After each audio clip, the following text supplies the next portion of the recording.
നമസ്കാരം, എല്ലാവർക്കും സ്വാഗതം. ഇന്ന് നമ്മൾ പറയാൻ പോകുന്നത് ഫെബ്രുവരി 1 മലയാളം പേപ്പറിലൊക്കെ വന്നിരിക്കുന്ന പ്രധാനപ്പെട്ട കറണ്ട് അഫയേഴ്സിനെ പറ്റിയിട്ടാണ്.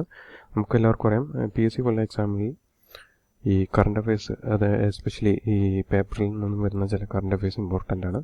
അപ്പോൾ അതിനെ പറ്റിയിട്ടാണ് നമ്മൾ പറയാൻ പോകുന്നത്. അപ്പം ആദ്യം തന്നെ നമുക്ക് കിടക്കാം. നമുക്കെല്ലാവർക്കും അറിയാം, ജാർഖണ്ഡ് മുഖ്യമന്ത്രി ഹേമന്ത് സോറൻ രാജിവെച്ചുമായിട്ട് ബന്ധപ്പെട്ട് ജാർഖണ്ഡിലെ മുഖ്യമന്ത്രിയായിരുന്നു. JMM എന്ന പാർട്ടിയിലെ നേതാവായിരുന്നു ഈ ഹേമന്ത് സോറൻ. ഷിബു സോറൻ്റെ മകനാണ്. അതുപോലെ തന്നെ ജാർഖണ്ഡിൻ്റെ 5ാമത്തെ മുഖ്യമന്ത്രിയാണ് ഹേമന്ത് സോറൻ. ലാൻഡ് സ്കാമുമായിട്ട് ബന്ധപ്പെട്ടുള്ള കേസിൽ ED അറസ്റ്റ് ചെയ്തു. അങ്ങനെയാണ് ഹേമന്ത് സോറൻ രാജിവെക്കാനിടയായത്. ഇപ്പോൾ പുതിയതായിട്ട് കയറുന്ന മുഖ്യമന്ത്രിയാണ് ചമ്പൈ സോറൻ. ഇനി നമുക്ക് ഈ JMM പറ്റിയിട്ടും, അതായത് ജാർഖണ്ഡ് മുക്തി മോർച്ച എന്ന് പറയുന്ന പാർട്ടീനെ പറ്റിയിട്ടും ചമ്പൈ സോറനെ പറ്റിയിട്ടും നമുക്ക് നോക്കാം. ജാർഖണ്ഡ് മുക്തി മോർച്ച എന്നാണ് JMM കൊണ്ട് ഉദ്ദേശിക്കുന്നത്. 1972 ഇത് സ്ഥാപിച്ചത്. അടുത്തത് ചമ്പൈ സോറൻ. ചമ്പൈ സോറൻ 7ാമത്തെ മുഖ്യമന്ത്രിയാണ് ജാർഖണ്ഡിൻ്റെ. മാത്രമല്ല, അദ്ദേഹത്തിന് വേറൊരു പേരിൽ അറിയപ്പെടുന്നു, ജാർഖണ്ഡ് ടൈഗർ എന്നാണ് ഇദ്ദേഹത്തെ അറിയപ്പെടുന്നത്. അടുത്ത് ജാർഖണ്ഡ് എന്ന സംസ്ഥാനത്തെ പറ്റി നമുക്ക് നോക്കാം. 2000 നവംബർ 15 ജാർഖണ്ഡ് സംസ്ഥാനം രൂപീകരിച്ചത്. മൊത്തം 24 ജില്ലകളുണ്ട്. അതുപോലെ തന്നെ 14 ലോക്സഭാ സീറ്റ്, 6 രാജ്യസഭാ സീറ്റുണ്ട്. മൊത്തം അസംബ്ലി സീറ്റ് എന്ന് പറയുന്നത് 81. ഇപ്പോഴത്തെ ഗവർണർ ആരാന്ന് ചോദിച്ചു കഴിഞ്ഞാൽ CP രാധാകൃഷ്ണൻ.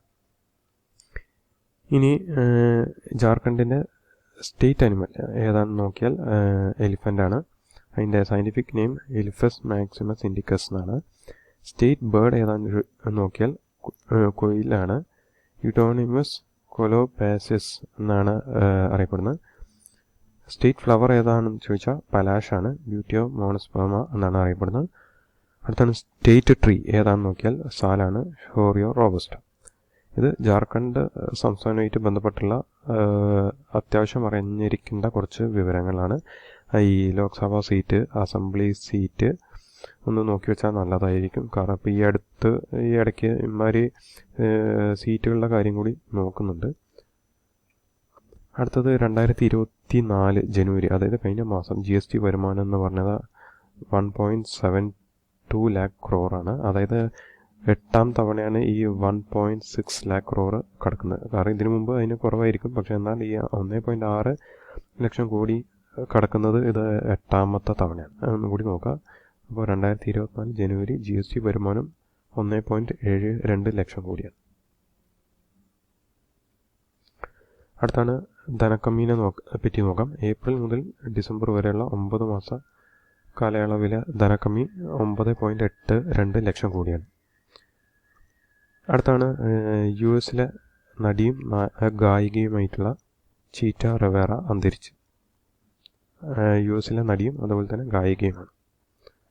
അതുപോലെ തന്നെ നമുക്കറിയാം, നമ്മുടെ തൊട്ട അയൽ രാജ്യമായിട്ടുള്ള പാകിസ്ഥാനിലെ മുൻ പ്രധാനമന്ത്രിയായിട്ടുള്ള ഇമ്രാൻഖാനും അദ്ദേഹത്തിൻ്റെ ഭാര്യയുടെ ബുഷ്ര ബീവിക്കും 14 വർഷ തടവ് ഈ അടുത്ത് കൊടുത്തിട്ടുണ്ട്. അതും കൂടി ഒന്ന് നോക്കിയോ.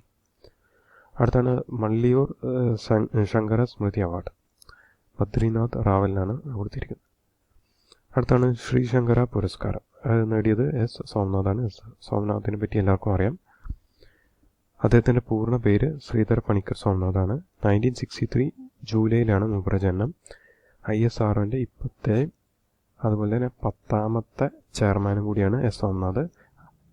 ഈ പദവിയിലെത്തുന്ന 5ാമത്തെ മലയാളിയും കൂടിയാണ് S. സോമനാഥ്. അടുത്തതാണ് ഫിനാൻസ് കമ്മീഷനെ പറ്റിയിട്ടാണ് നമ്മൾ പറയാൻ പോകുന്നത്. ഈ അടുത്ത് രൂപീകരിച്ചതാണ് 16ാമത്തെ ഫിനാൻസ് കമ്മീഷൻ. ഡിസംബർ 31, 2023 ഈ ഫിനാൻസ് കമ്മീഷൻ രൂപീകരിച്ചത്. ഈ ഫിനാൻസ് കമ്മീഷനുമായിട്ട് ബന്ധപ്പെട്ടുള്ള റെക്കമെൻഡേഷൻ, അതായത് ഈ ഫിനാൻസ് കമ്മീഷൻ അതിൻ്റെ റെക്കമെൻഡേഷൻ കൊടുക്കുന്നത് ഒക്ടോബർ 31, 2025 ഇതിൻ്റെ പ്രവർത്തനം ആരംഭിക്കുന്നത് 1 ഏപ്രിൽ 2026. മാത്രമല്ല, എല്ലാവർക്കും അറിയാം, ഫിനാൻസ് കമ്മീഷനെ പറ്റിയിട്ട്, അതായത് ഭരണഘടന പറഞ്ഞിരിക്കുന്ന സ്ഥാപനമാണ്, ബോഡിയാണ്. ആർട്ടിക്കിൾ 280 ഫിനാൻസ് കമ്മീഷനെ പറ്റിയിട്ട് പറഞ്ഞിരിക്കുന്നത്. മാത്രമല്ല 5 കൊല്ലമാണ് ഈ ഫിനാൻസ് കമ്മീഷൻ്റെ കാലാവധി. ഇതിനെ അപ്പോയിൻ്റ് ചെയ്ത് ഈ ഫിനാൻസ് കമ്മീഷൻ അപ്പോയിൻ്റ് ചെയ്യുന്ന ചെയർമാനും ഉണ്ട്, അതുപോലെ തന്നെ 4 അംഗങ്ങളും ഉണ്ട്. ഒരു ചെയർമാനും 4 അംഗങ്ങളും. ആദ്യത്തെ ചെയർമാനെ നമുക്ക് നോക്കാം. എല്ലാവർക്കും അറിയാം, അരവിന്ദ് പനാഗരിയ. അതായത് നീതി ആയോഗിൻ്റെ ആദ്യത്തെ വൈസ് ചെയർമാനാണ് അരവിന്ദ് പനാഗരിയ. എല്ലാവർക്കും അറിയാം, നീതി ആയോഗ് പ്ലാനിംഗ് കമ്മീഷന് പകരമായിട്ട് വന്നത് 2015 ജനുവരി 1 രൂപീകരിച്ചാണ് നീതി ആയോഗ്. അപ്പോൾ 16ാമത്തെ ഫിനാൻസ് കമ്മീഷൻ്റെ ചെയർമാൻ ആരാന്ന് ചോദിച്ചാൽ അരവിന്ദ് പനാഗരിയ. അടുത്ത 4 മെമ്പർമാർ ആരാന്ന് നോക്കാം. ഒന്ന് അജയ് നാരായണൻ ഝാ, അടുത്ത് നിരഞ്ജൻ രഥധ്യക്ഷ്, 3 സൗമ്യ ഘോഷ്, 4 ആനി ജോർജ്. അതും കൂടി ഒന്ന് നോക്കി നോക്കാം, 4 അംഗങ്ങൾ ആരാന്നുള്ളത്. അടുത്താണ് കേരള സംസ്ഥാന പോലീസ് ഫുട്ബോൾ ടൂർണമെൻ്റ് ടൈറ്റിൽ ജയിച്ചത് ആരാന്ന് ചോദിച്ചാൽ പാലക്കാട് KP2 ആണ്. മലപ്പുറം MSPനെ പരാജയപ്പെടുത്തി.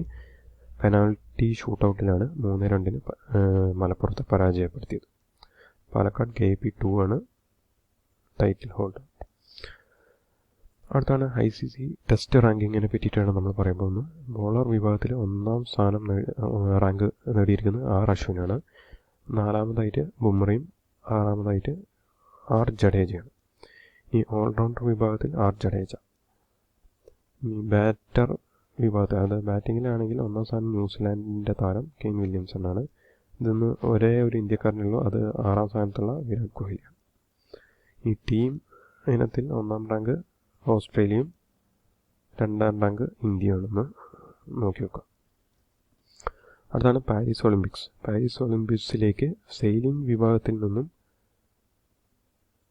യോഗ്യത നേടുന്ന ആദ്യത്തെ ഇന്ത്യക്കാരനാണ് വിഷ്ണു ശരവണൻ, തമിഴ്നാട് സ്വദേശി കൂടിയാണ്. അതായത് പാരീസ് ഒളിമ്പിക്സിലേക്ക് സെയിലിംഗ് വിഭാഗത്തിൽ നിന്നും യോഗ്യത നേടിയിട്ടുണ്ട് ഇന്ത്യക്കാരൻ. ഈ വിഭാഗത്തിൽ യോഗ്യത നേടുന്ന ആദ്യത്തെ ഇന്ത്യക്കാരനും കൂടിയാണ് വിഷ്ണു ശരവണൻ, തമിഴ്നാട് സ്വദേശിയാണ്. അടുത്താണ് ഏഷ്യൻ ക്രിക്കറ്റ് കൗൺസിൽ പറ്റിയിട്ടാണ്. ഏഷ്യൻ ക്രിക്കറ്റ് കൗൺസിലിൻ്റെ ചെയർമാനായിട്ട് ജയ്ഷാ വീണ്ടും തിരഞ്ഞെടുക്കപ്പെട്ടു. എല്ലാവർക്കും അറിയാം ജയ്ഷാനെ പറ്റിയിട്ട്. BCCI സെക്രട്ടറിയാണ് ഇപ്പോഴത്തെ. 3ാം തവണയാണ് ഇദ്ദേഹം ACC, അതായത് ഏഷ്യൻ ക്രിക്കറ്റ് കൗൺസിലിൻ്റെ ചെയർമാനായിട്ട് അപ്പോയിൻ്റ് ആവുന്നത്. അടുത്താണ് മലേഷ്യൻ രാജാവായിട്ട്, അതായത് ഇപ്പോൾ അടുത്തായിട്ട് മലേഷ്യൻ രാജാവായിട്ട് അധികാരമേറ്റ വ്യക്തിയാണ് Sultan Ibrahim Sultan Iskandar, Malaysian രാജാവ്. അടുത്താണ് ഹാറൂൺ ഇന്ത്യ മോസ്റ്റ് വാല്യുബിൾ കമ്പനീൻ്റെ ലിസ്റ്റ് 2023 പ്രകാരം 1ാമത് ആപ്പിൾ, 2ാമത് മൈക്രോസോഫ്റ്റാണ്. ഇനി ഇതിൽ നിന്നും 1ാം സ്ഥാനത്ത്, അതായത് ഈ ലിസ്റ്റിൽ ഉള്ള ആദ്യത്തെ ഇന്ത്യൻ കമ്പനി ഏതാണെന്ന് ചോദിച്ചു കഴിഞ്ഞാൽ റിലയൻസ് ആണ്. 44ാം സ്ഥാനത്താണെന്ന് ഓർക്കുക. വാല്യൂ എത്രയാണെന്ന് ചോദിച്ചു കഴിഞ്ഞാൽ $19,800 കോടി ആണ്. ഇന്ത്യയിൽ നിന്ന് 1ാം സ്ഥാനത്ത് എത്തിയതും ഈ റിലയൻസ് ഇൻഡസ്ട്രീസ് ആണ്. എന്നാൽ ലോകത്തിൽ റാങ്കിങ്ങിലാണ് നോക്കുന്നതെങ്കിൽ 44ാം സ്ഥാനം. പിന്നീടുള്ള കമ്പനികൾ ഏതാണെന്ന് നോക്കിയാൽ 60ാം സ്ഥാനത്ത് TCS ഉണ്ട്. $15,800 കോടി ആണ് TCSന്. പിന്നെ 68ാം സ്ഥാനത്ത് HDFC. അടുത്താണ് കേരള ഹൈക്കോടതിയിലെ സ്ഥിരം ജഡ്ജിയായിട്ട് ശോഭ അന്നമ്മ ഈപ്പനെ സ്ഥിരപ്പെടുത്തി. താൽക്കാലികമായിട്ട് നിൽക്കുമായിരുന്നു, ഇപ്പോൾ സ്ഥിരപ്പെടുത്തി ശോഭ അന്നമ്മ ഈപ്പൻ. ഓക്കെ, ഇത് ഉള്ളൂ 1ാം തീയതിയിലത്തെ ഫെബ്രുവരി 1 കറണ്ട് അഫയേഴ്സ് ആയിട്ട്. ഇതിൽ കൂടുതൽ വീഡിയോ ആയിട്ട് നമ്മൾ പിന്നീട് വരും. ഇപ്പോൾ ഈ തന്ന വീഡിയോ നിങ്ങൾക്ക് ഇഷ്ടപ്പെട്ടുവെങ്കിൽ ലൈക്ക് അടിക്കുക, നമ്മുടെ ചാനൽ സബ്സ്ക്രൈബ് ചെയ്യുക. കാരണം ഇതുപോലുള്ള കൂടുതൽ GK അതുപോലെ തന്നെ കറണ്ട് അഫയേഴ്സ് പോലുള്ള ആയിട്ട് നമ്മൾ വീണ്ടും വരും. മാത്രമല്ല നിങ്ങളുടെ വാല്യുബിൾ കമൻറ്റ് ബോക്സ് രേഖപ്പെടുത്തുക. Okay, thank you.